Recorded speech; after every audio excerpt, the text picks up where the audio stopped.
Welcome everybody. Just noticed we've got somebody joining us from Nigeria, so welcome and good evening wherever you are in the world. Um, just a very quick introduction about me. I'm Amanda Hornby, and I joined this position in February this year.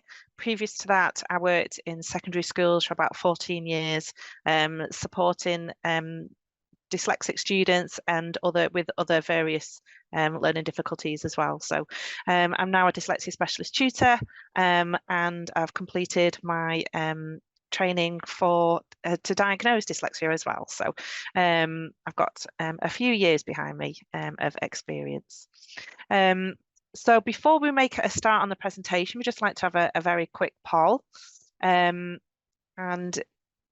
Claudia, if you can pop that poll on. So we just want you to tell us, please, are you a parent, an educator, or are you both? Just so that we can find out what who our audience is.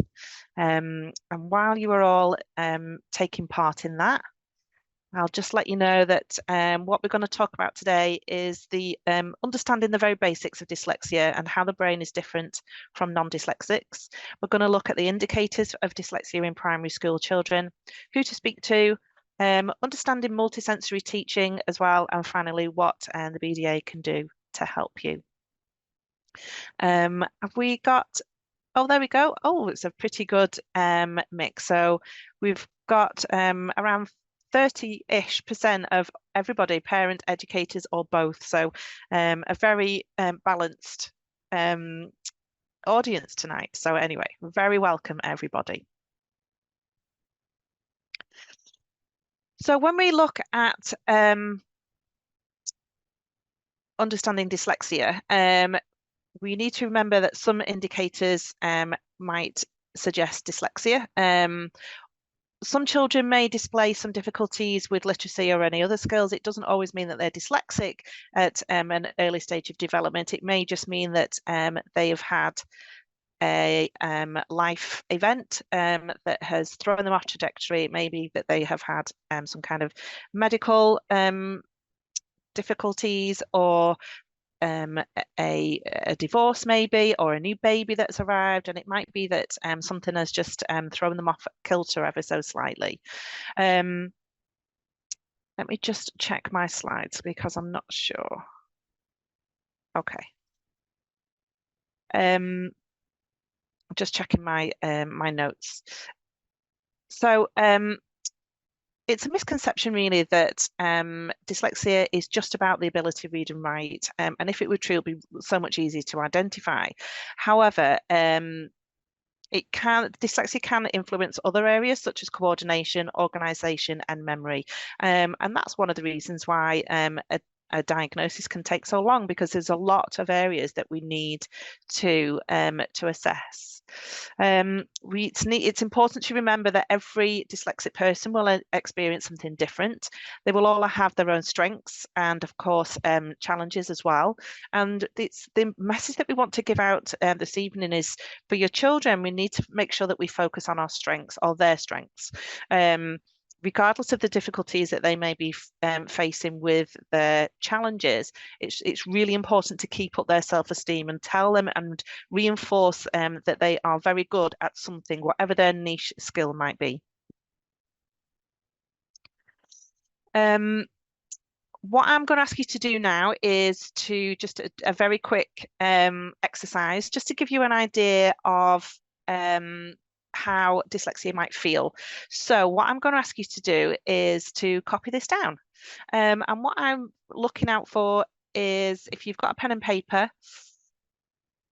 is when a dyslexic individual is trying to do a task like this, as they might be asked to do in school, they are either, if they don't understand what these squiggles are on the page, then they may just look at the page and just not look at the presentation or what the hand is doing.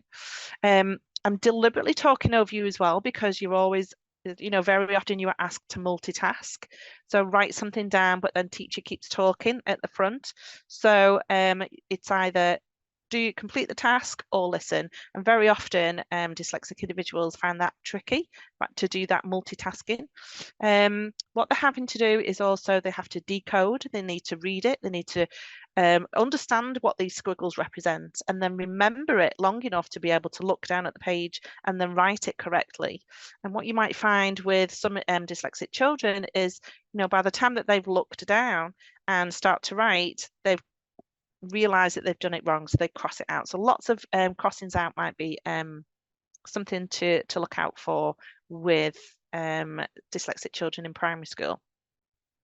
So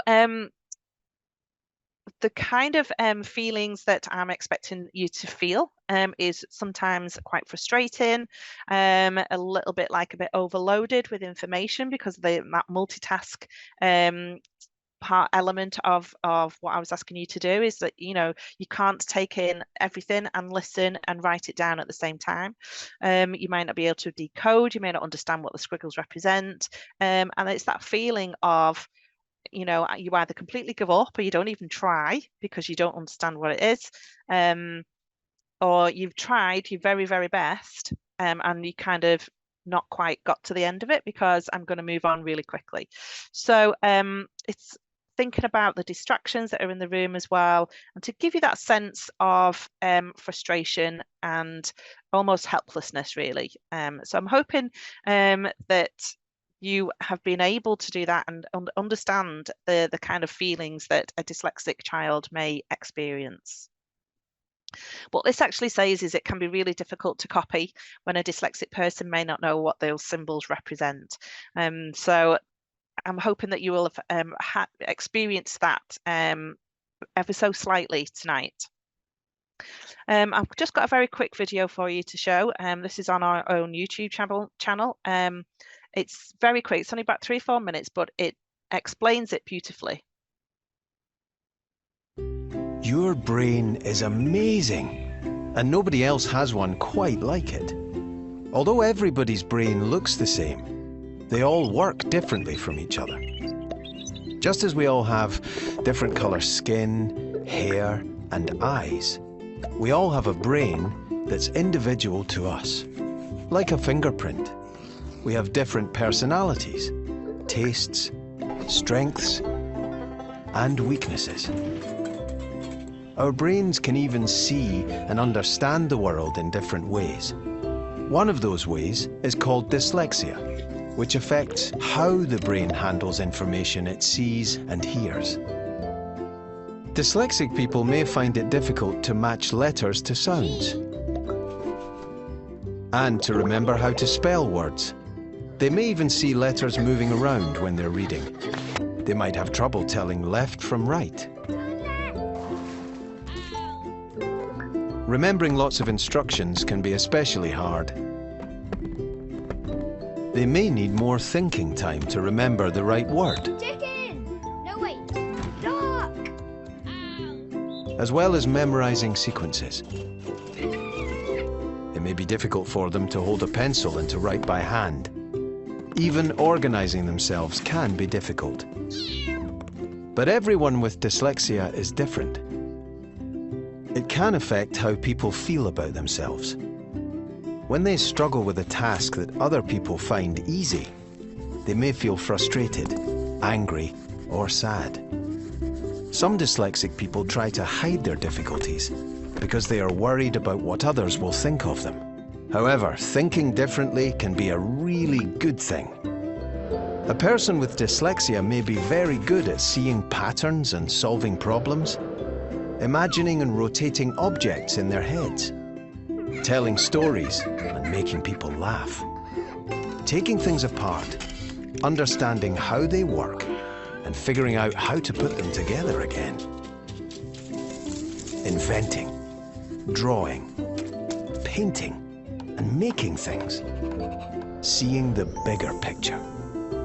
Dyslexic people can do a lot of things. They just might do them in a different way to how others would, and many of them have even become famous for it. There have been many famous dyslexic inventors, writers, scientists, business people, astronomers, paleontologists, actors, cooks, singers, artists, architects, and so on. Dyslexic people have changed the world. See dyslexia differently.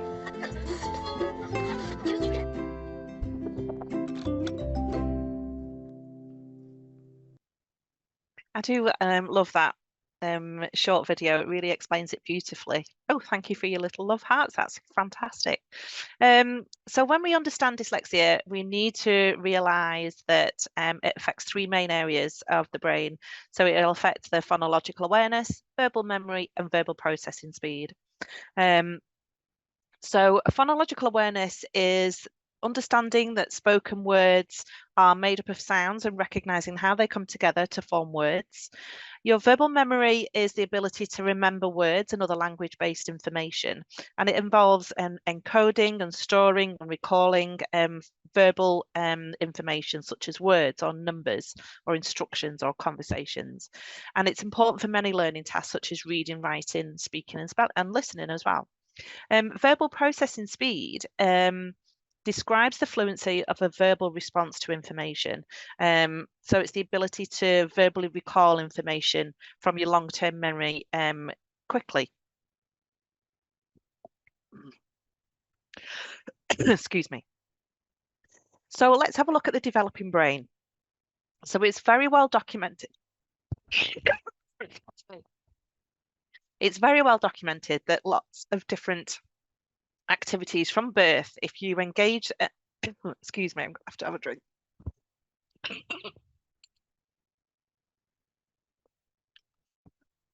Sorry about that.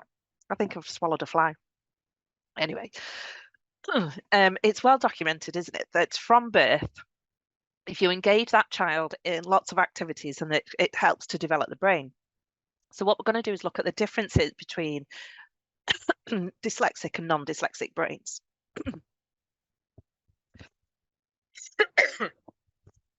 I am sorry. So typical readers then will use these three areas of the brain simultaneously to help acquire those literacy skills. So it's the phonological awareness, the verbal memory, and the verbal processing speed. However, when the fMRI scans have assessed a dyslexic brain, they found that only one area of the brain is active, and therefore there's nowhere else to send these messages of the skill that they are acquiring. Now, what happens is we have these three areas that are responsible. So you've got the Broca's area, the parietal temporal area, and the occipital temporal area. And the Broca's area is involved in producing written words. The parietal temporal region is involved in analysing the written word. And the occipital temporal lobe is used for identifying written words. And then we have the cerebellum. So the cerebellum is this small part of the brain at the back of the base of the brain. And this is responsible for helping skills become automatic. When an individual is learning a new skill, it becomes active and it creates these neural pathways, and it's a little bit like a bridge. So it'll start to build these neural pathways. Imagine you're learning to ride a bike and you're very, very wobbly to start with, and that's because these neural pathways are being built. And eventually, after a few days and practice makes progress, the neural pathways fuse together, and then that skill is completely automatic. You don't need to think about it again. And it's permanent. So those 20 years later, if you get on a bike, then you can carry on riding that bike. And it's very similar to literacy acquisition.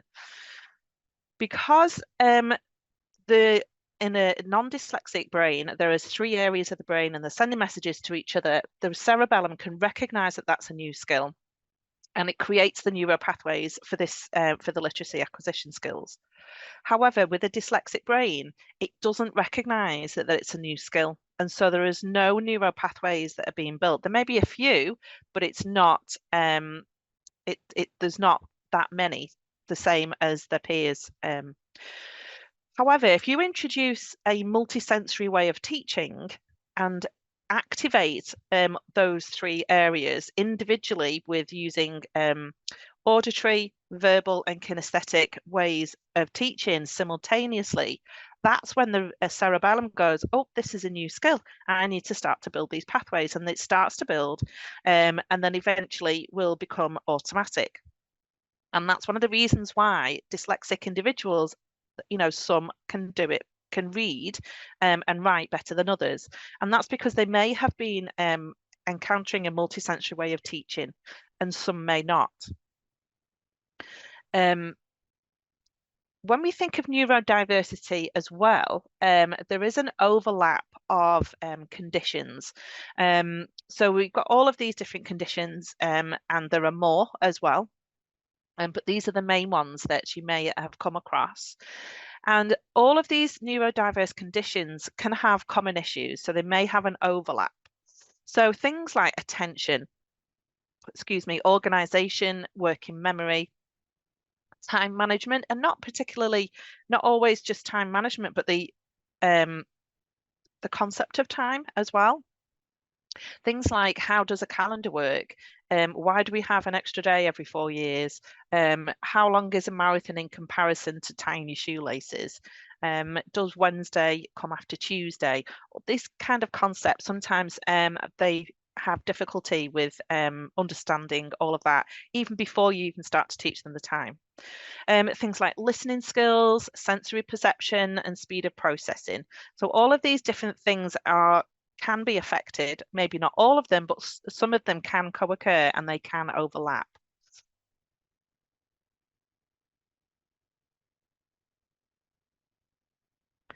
So let's just have a look at this this snapshot here, this cartoon. It's, the gentleman at the front is saying, everybody has to take the same exam.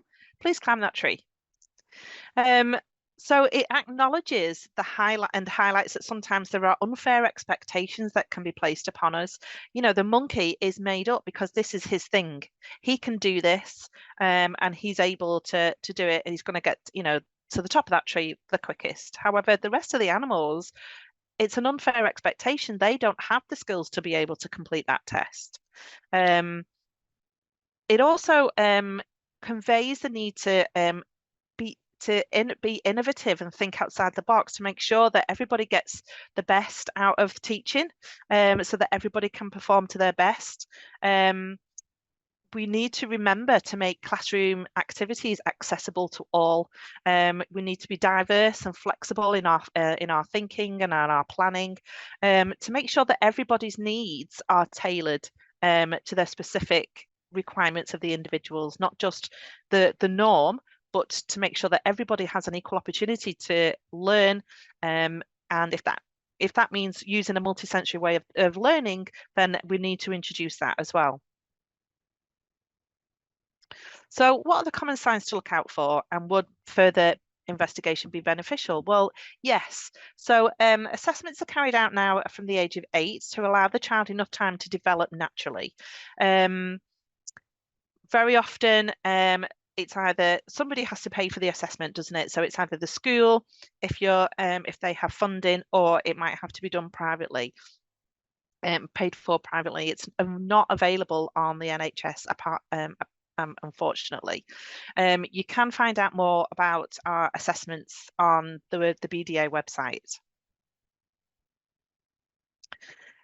So general signs to look out for, things like speed of processing, slow spoken or written language, quite poor concentration, difficulty following instructions and forgetting words. And the reason for this difficulty with following instructions, if you imagine that you have, we all have a memory shelf at the front of our brains here, and non-dyslexics will probably be able to hold on to about 10 or 12 books on the front.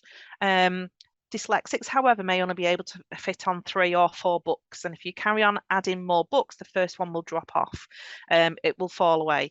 And that's one of the, if you give them too many instructions at the same time, they've forgotten the first one. When you're looking at written work, the child may have a very poor standard of written work in comparison to their oral ability. So it may be that they are able to tell you everything, but they just can't write it down. When they do try to write it down, it might produce a very messy, lots of crossings out kind of organization with their written work. Trying to write the same word in different ways, confused by particular letters. You know, the most classic is the B and the D, but also things like P and G, or P and Q, and M and W, etc. They will feel a lot of pressure to write or copy quickly, and so they'll either make lots of mistakes and lots of crossings out, or they might just completely give up. Remember that copying test that I asked you to do at the beginning? Try and imagine that that is what a child will experience every single time that they're asked to pick up a pen. Other things to look out for, things like poor handwriting, reversals of badly formed letters. They may spell the same word several times differently in a piece of writing. They may write, get some letters mixed up, like say writing tired for tried, or bread for beard, and so on. Poorly set out written work, they don't stay close to the margin, and I'll talk about that in the next slide. Poorly set out written work is because if they find an idea, they've not got that shelf long enough to be able to keep that idea on the shelf. And so if they don't either shout it out or say it straight away or write it down straight away, then they're going to lose that information. So very often their organization of the writing is quite haphazard. Sometimes they will have poor pencil grip, producing bizarre spelling and unusual sequencing of letters. I remember tutoring a young man, and he had all the right letters in all of the right words, but in the wrong order. So I could kind of work out what he was trying to say, but the letters were in the incorrect order.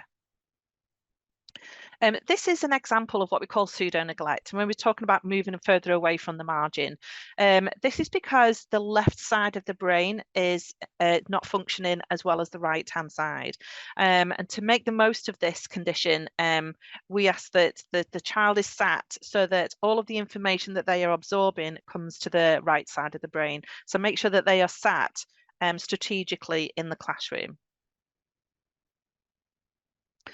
Other indicators of dyslexia might be very slow reading progress, finding it really difficult to blend letters together, particularly consonant sounds, difficulty establishing syllable division because they've not been taught the syllable division rules and regulations, beginnings and endings of words as well, finding it difficult. Something like the word friends, for example, they may spell it F-R-E-N-S, and that's because the S engulfs the D at the end, and so they don't hear it. So if they don't hear it, they just write down what they can hear, and they miss out letters. When they're reading, quite unusual pronunciation of words. Because they're so busy decoding, there's no expression in reading or comprehension, very hesitant, really reluctant to read out loud. When they do read out loud, they might miss out words or add in extra words, and they fail to recognize familiar words as well. When they're reading, they may lose the point of the story that's being read or written, and they may find it really tricky to pick out the most important points of a passage. And that's because, can I just ask, am I sharing my screen? Yep. Okay. Yeah, okay, that's fine. That's all right. I forgot what I was saying. So they have difficulty in picking out the most important points from a passage. With regards to numeracy, they may get confused with things like placing numbers in the right place, units, tens and hundreds. The confusing of signs as plus and times, difficulty remembering the sequence of things, remember times tables, the days of the week and the alphabet. Imagine if you can only remember 3 or 4 things at a time on your memory shelf, and somebody's asking you to remember 26 letters in a row. It's really, really difficult for them. So this will have a knock-on effect with things like time, difficulty learning to tell the time, so understanding the concept of time first, and then consequently there will be poor timekeeping, poor personal organisation. And if you say to them, you need to be ready in 5 minutes, they'll say yes. They don't know how long 5 minutes is. Something like that might be an indicator as well. Difficulty remembering the days of the week, the sequencing of the days of the week, the seasons of the year, the months, etc.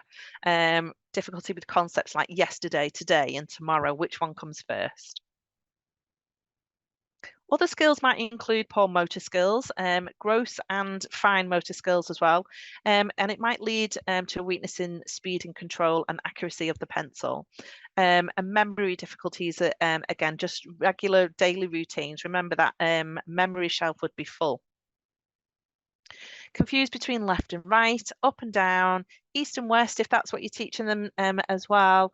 They may want to write with different hands on different days and perform unevenly from day to day. And some days they may have a really good day, and then the next day they just can't do anything. So it's quite having good days and bad days for no apparent reason. And then consequently, it's going to lead on to different kind of behaviors. They may try to avoid any kind of work. As soon as, they might be able to sit and listen and engage in the lesson, but as soon as it's time to write, they use any kind of avoidance tactics. They might want to sharpen pencils, go to the toilet, look for a book. They may seem dreamy, and that's because the brain is having a mini break. They may not look like they're listening, but they are trying to think of something. They're trying to find some information in the brain, or they might be very easily distracted and looking for something to distract them or something to do so that they don't have to write. Another tactic might be that they like to be the class clown, or they like the attention on them, and that is to delay really the teacher having to get to that point where everybody has to write in the lesson. Or on the opposite side, they may be very, very withdrawn and quiet because everything is completely overwhelming to them, and they know that it's a fruitless task and it's so much hard work, and they really don't want to do anything. When they are working, they may be absolutely exhausted with the amount of concentration and effort that is required to be able to try and write something down or read something. It really exhausts the brain. It's important to remember that it's just a cluster of these indicators alongside areas of ability, the areas of skill that might indicate dyslexia, and further investigation required. Remember, it might be a life event that's thrown them off track, but it could be dyslexia as well. And only a cluster, it's not going to be everything in there. So dyslexia very often is identified in primary school. Not every dyslexic is. Assessments generally start from the age of 8 now. Some coping strategies are so good that it goes unnoticed. And it might be that they're not the worst in the class. However, they may still be dyslexic and they may still need some support in a particular area. And some adults are only just discovering that they're dyslexic, and that's because they've had these really good working mechanisms to be able to hide as much as possible, or to try and work as hard as possible to keep up with everybody else. And so it might be an indicator that they can come across as very, very intelligent, might be in top sets by the time they get to secondary school, but their grades in their exams don't reflect how clever they actually are. So what do we do if we do think that a child might be dyslexic? If you have also had difficulties with speech and language with your child in the early years as well, that can be an indicator, because that can lead to literacy difficulties later on. And that's because, for example, if I said the word back and then said the word black, there's an all sound that's in there that may not have been picked out by the child, and so they may just write back. So it's making sure that they understand how the mouth and the tongue works, and to link those to the letters and the sounds in the alphabet, and the phonemes and the graphemes, etc. Please make sure that all sight and hearing tests are up to date, making sure that there's nothing else that's anything else to do with anything to do with the visual or hearing impairment.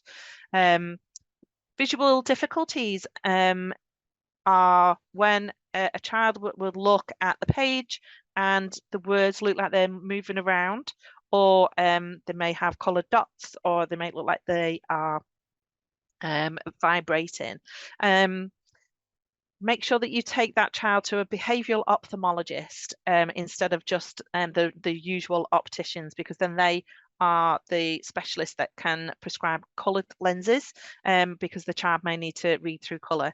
Now remember, children at such an early age may not realise that they see something different to everybody else, so they may not be able to articulate it until they are asked specific questions. So take that into consideration as well. And remember as well that visual difficulties can be independent as well as co-occurring with dyslexia. So bear that in mind as well. So we need to make sure that we get the help to the child as soon as possible to make sure that they maintains their high self-esteem. Talk openly about what they find difficult. It's okay to have a different way of learning if that's what it is.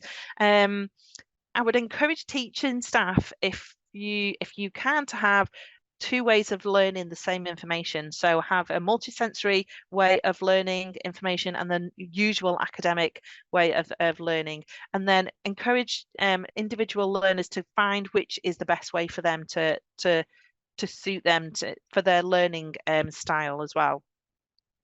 There will be definitely more than one child that will prefer a visual or a multisensory way of learning. So every school will have a SENCO, so a special educational needs coordinator. It might be that your SENCO has noticed some difficulties that the child is facing, or if you're a parent or a carer, it might be that you've noticed it before they have. Now, it doesn't matter who notices, as long as it's brought to the attention so that it can be dealt with. Now, because it's diagnosed, it infers that it's a medical condition, and dyslexia is an educational diagnosis. So if you're worried about, for example, child speech and language difficulties, then you'd go to a speech and language therapist. And if visual difficulties, you can go to your orthotics department in hospitals. They should have a behavioural ophthalmologist.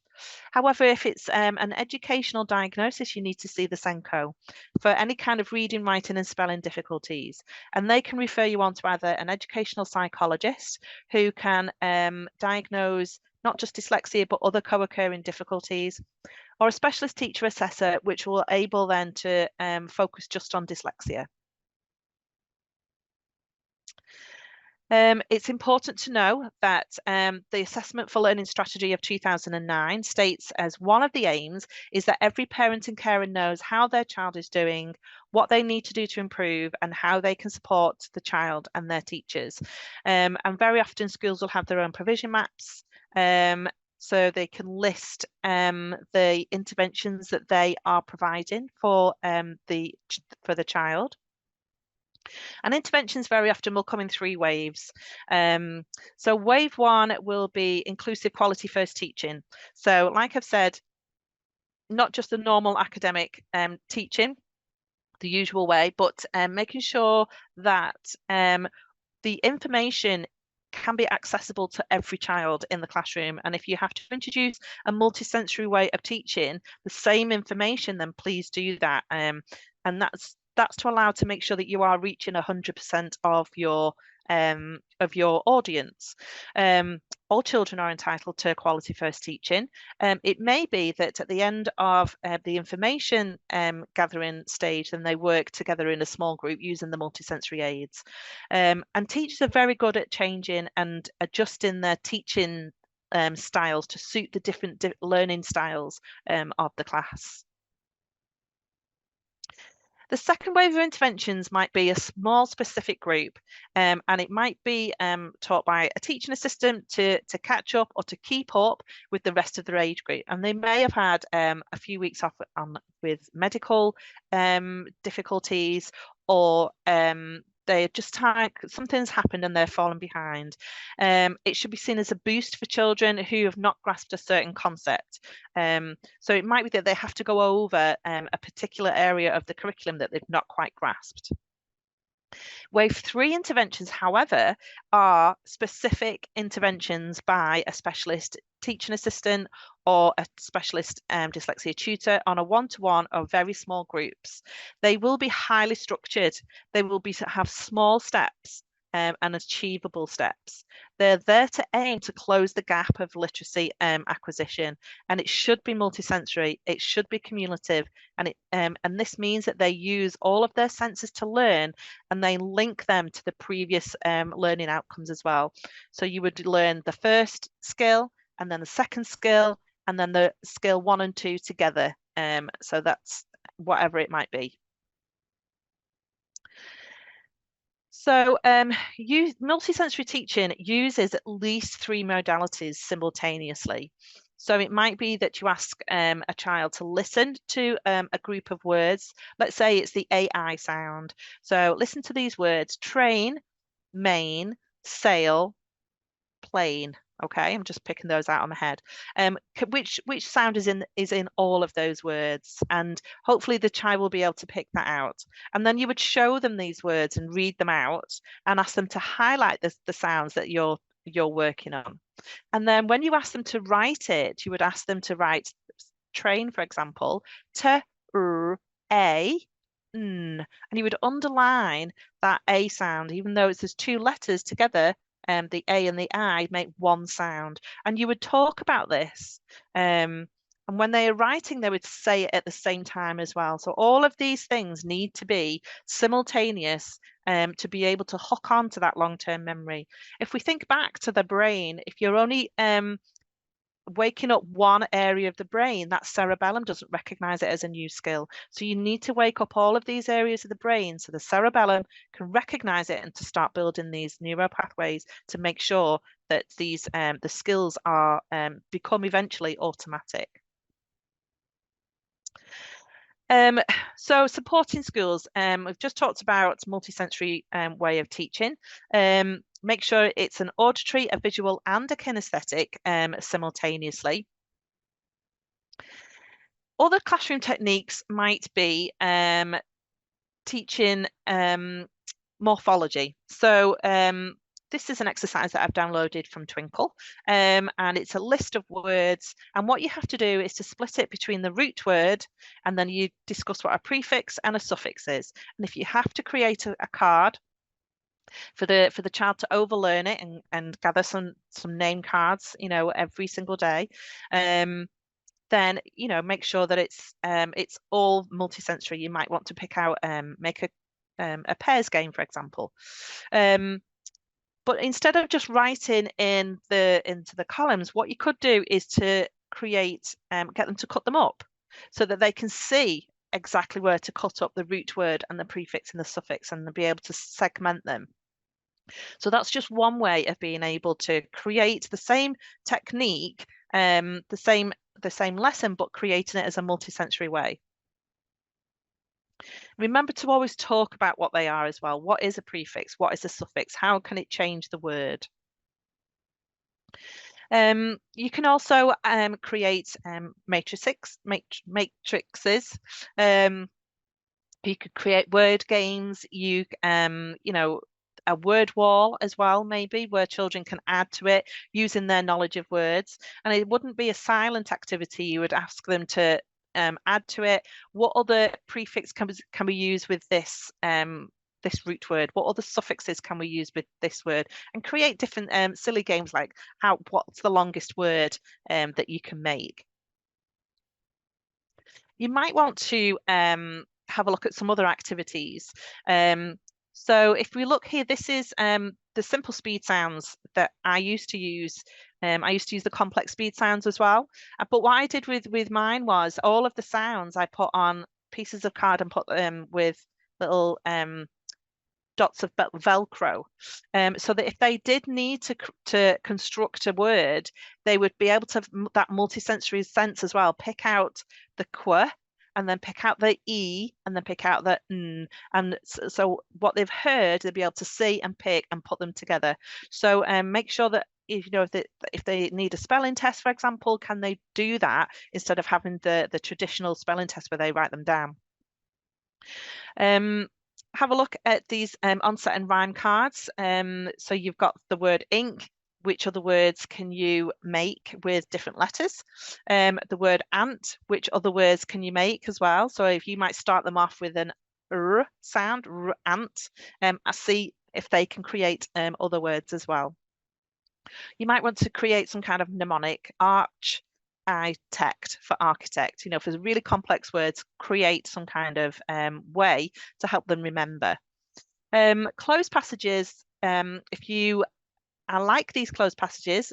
If you give them all of these words on pieces of card so they can place them where they think they belong, and then when they read it back, if they've realised a mistake, they're able to move it and swap it again. So it's about that elimination, really, making sure that they can make sense of the word before they even write it in.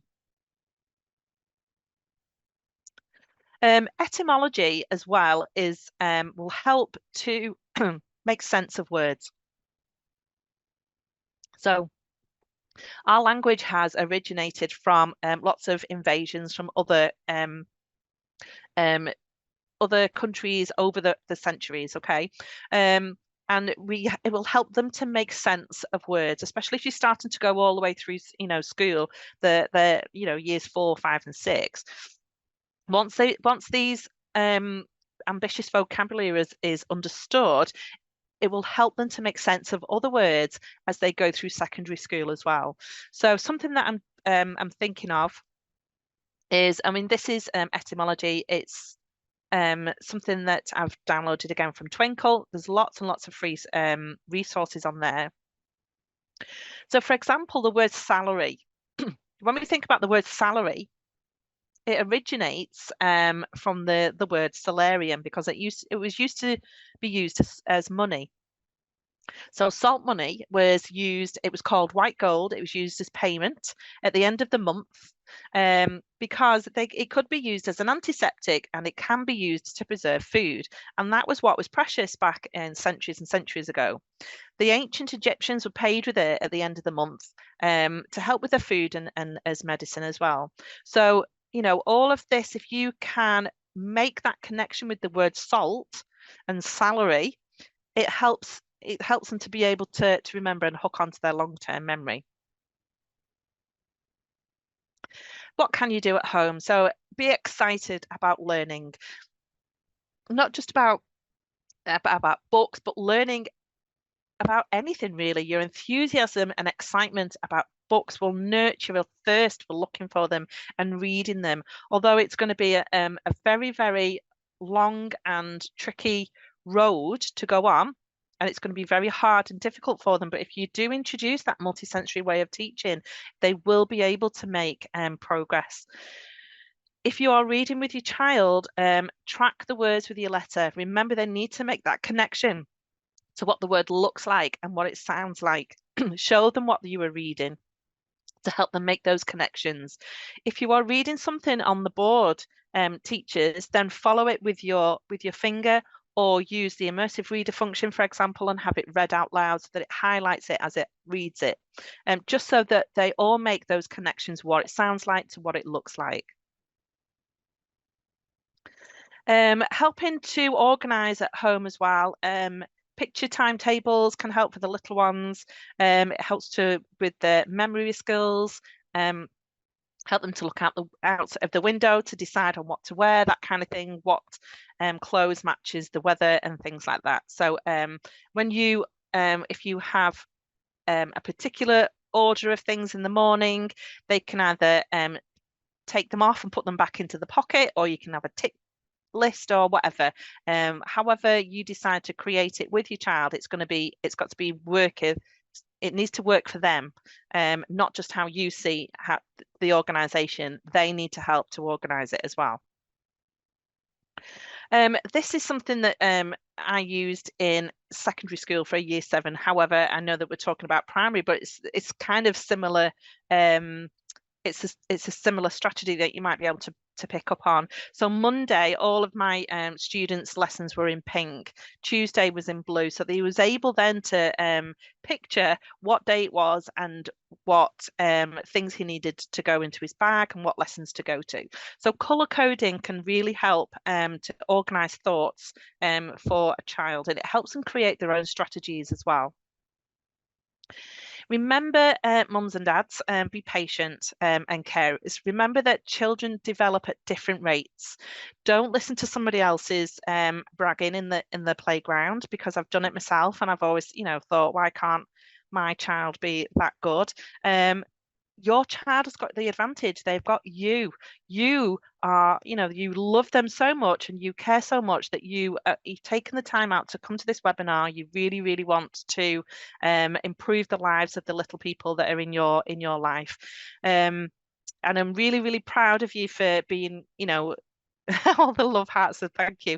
Really proud of you for being wanting to come and learn much more about dyslexia just for the children who are in your care.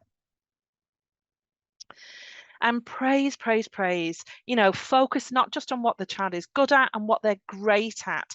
Celebrate their smallest achievement, point that out, and just say to them, oh, wow, you couldn't do that yesterday. You can today. That's amazing. Let's keep up the good work. And it can be the tiniest little thing, but they will really hold on to that and they will give them that self-esteem. If even if it's not about reading or writing, it might be something like tying the shoelaces, for example. You were able to do that. You're really getting big now. Really, really proud of you. So lay it on thick. Let them know how good they are at everything. So what can we do at the BDA to help? Well, our website is our biggest resource. Please visit it. There's lots and lots and lots of information on there. There's lots of free webinars that you might want to sign up for as well. We do have this functionality, this accessibility function as well. So if you do find it tricky to read the websites, then use that. It will help to declutter it, can change the background and the font, and it can read it aloud and so on and so on. So please do use that. We also have a telephone line if you want to phone somebody up and speak to us. We are manned by volunteers. So we're hoping to, hopefully extend these times, but at the moment we're open 3 days a week. And if that's not available at that time, then we do have an email address that you can contact us on. Please do help, contact us. We're here for you, and we're here to work with you. And what I'd like to nurture is this relationship. Don't just use this webinar as a one-off. Please use us as a resource. So our helpline is available for you as well. Or you might want to be a member. There's different levels of membership as well.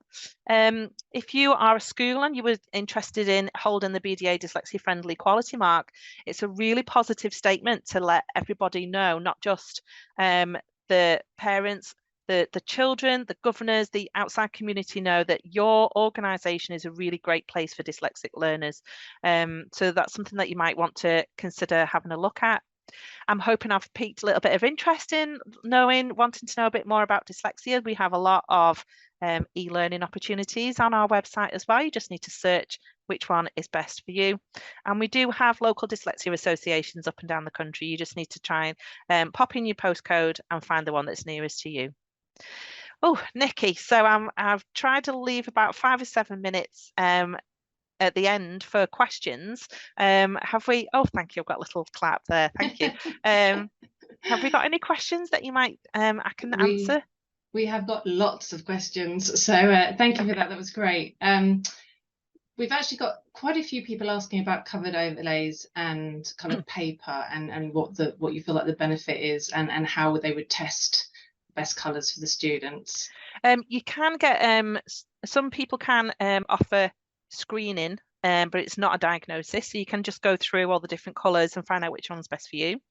The behavioural ophthalmologist will be able to do an official diagnosis, and they will be able to suggest the particular colour for that individual, and then you'll be able to, there will be a report, so you'll be able to go to the school and say, you know, my child needs a blue book, for example, to write on. There's lots of overlays that you can buy online. Some of them are cheap and cheerful, some of them are a little bit more expensive. And you can also have them on computer screens as well. There's two that I know of that are free. There's one called SS Overlay, and the other one is called Colour Veil. And you can download those for free. And what it does is it literally puts a cover over everything that you're working on the screen. To read through as well. And I'm sure you can use that when you are doing a presentation in the classroom as well. So if teacher has one on their computer, it will show it on the whiteboard as well. Great, thank you. Would you mind just quickly going over what you meant about where children sit in the classroom and the left side of the brain? So we've got a few people asking just to repeat what you were saying. Yeah, I kind of went that a bit quickly because I was conscious of time, so I apologize if I've gone a bit too fast. So pseudo neglect is where the left hand of the brain neglects to absorb information, so it's only really absorbed on the right hand brain. And the way that that comes out is when a child moves further and further away from the margin, and it can be really quite neat, or it can be a little bit untidy, but they just generally move further and further away. And the way to be able to cope with that is to move them and make sure they are strategically placed so that whatever they are learning about, they are always sat so that the information goes onto the right hand side of the brain. If they're on the opposite side, it's almost like they've got a helmet on and the information bounces off, and they might become disruptive. They might become talkative and things like that because they're not being able to digest it from that side. So it's those little tiny bits of indicators, those moving further away from the margin and being disruptive depending on where they sit. Brilliant, thank you. That's a great tip. Got somebody saying, my son aged 9 was screened for dyslexia in May, and it showed there was a strong likelihood of dyslexia. And although the school are already putting in some support measures for him, what would you be advising? Is there some mileage in him actually now getting a formal diagnosis for help in future years? Yes, of course. Because don't forget this, he'll still have the rest of his dyslexic journey as well through school, but through adulthood as well, he'll be able to have that evidence to suggest, to say to employers, these are some kind of reasonable adjustments that I might need for the job. You know, can you accommodate those? So it's always worth getting a diagnosis for dyslexia. Yes, definitely. Thank you. And we've got a great question actually about language. May I know if we should always rely on the first language, the mother tongue, when considering if a child has got dyslexia? Ask me that one again, Nikki. May I know if I should always rely on the first language or their mother tongue when considering whether a child is having dyslexia? Oh, I see. Right. Okay. You've caught me out again, Nikki. I'm not really. I know what the question is, but I'm not really sure what the answer is. It can obviously depend, can't it? If it's physical letters or symbols, or because of the way the brain processes those, doesn't it? So it may be that. I don't know where this person is from, but it might be that actually it's not letters as such. No, so it's tricky. So it can be. It's with the processing and it's with the literacy acquisition. I think regardless of what language it is, really. I think if you have, if you are looking for indicators of dyslexia in somebody whose English is their second language, then the acquisition of the English language, if they're speaking, can be really quite good, quite fluent, and then can be quite quick. However, it's transferring that knowledge of the sound symbol linkage to the written words that will be really very, very slow. There'll be a really big gap between what they know how to speak and what they know and how to write down or to read. So that's kind of what I'm hoping that the answer is. Yeah. Going no, great. You got that one. That was good. I like to throw in these curveballs. Yeah. Claire's asking, by the age of 8, for assessment children are already struggling potentially for 2 or 3 years prior to this. What strategies can they put into place to assist the children to sort of close that gap if they're not being assessed till they're sort of 8? Yeah. So on the BDA website, we have a checklist for early years and for primary. So especially in the early years, if you can recognise some of the indicators in the early years, then that is a sure sign that that child will need a multisensory way of teaching. Try and, like I've said, encourage the same lesson, but have 2 ways of learning. Not everybody learns just by sitting and listening. Some people need that interaction and explicit teaching. So yeah, have a look at the checklists on the website. If you notice some of the indicators before they're able to get an assessment, make sure that intervention is put in as the earliest possible at the earliest possible age, so that the gap doesn't widen by the time they get to an assessment, because sometimes it's so big that they've got so much work to catch up on. If intervention's put in at the earliest point possible, then you're going to help that child to not have as big a gap, really. So make sure it's all multisensory. Brilliant, thank you. I think we've got time to squeeze one more in. What about comprehension? So my son reads really well, but comprehension is a huge struggle. How can the school help this? So comprehension, it's about chunking, really.